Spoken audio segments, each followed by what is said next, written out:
Welcome to the brewery. This is stuck. There we go. Come on in. So, I'm Dan from Moonshrimp Brewing. I'm Shay from Brewed By Gnomes. And we are working together to brew a session saison that we're going to finish with garden flowers. We're looking at doing nasturtium and honeysuckle. And that's what we're brewing today. I'm Lindsay with Moonshrimp Brewing, and I'm kind of the spouse and support team. Graphic designer, Okay, marketing. yes. Support team. Okay. I was diagnosed as celiac right as I started getting into the microbrew scene. A friend of ours just came over to the house with some gluten-free homebrew that he'd made on his stove.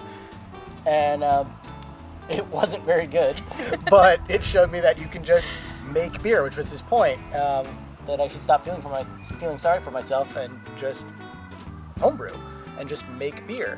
So I started doing that a lot.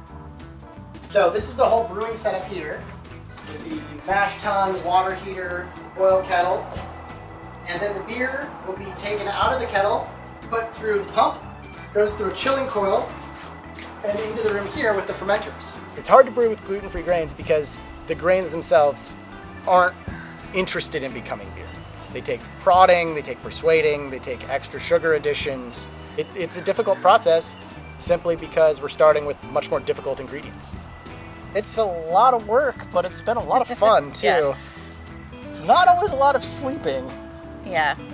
Yeah, each fermenter has a temperature control unit. You can see them on the walls here.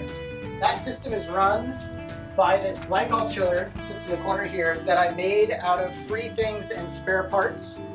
And I'm pretty proud of the fact that it actually works. It saved me about $3,500 to make it myself. And the only thing that it cost me was 5 aquarium pumps to actually pump the glycol. We're a small community brewery. We're community started, we're community built in a lot of ways. I mean, I did the work building it, but I had a lot of help. Pushed through a successful Kickstarter campaign, which is a lot more work than you might initially think. You.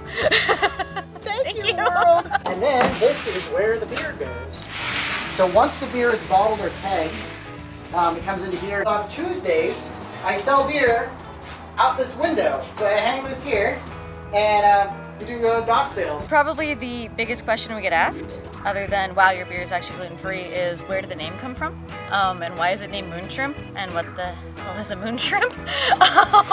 Most people look at the full moon. They see either a man or they see sometimes a bunny, apparently. And Dan his whole life has seen a cocktail shrimp laying on a cracker. Then I put a special dedication to my wife here, because she was the one who said, hey, you know what? You should start a brewery. I, of course, thought she was crazy at the time, but what's the phrase? Time has proven her wise.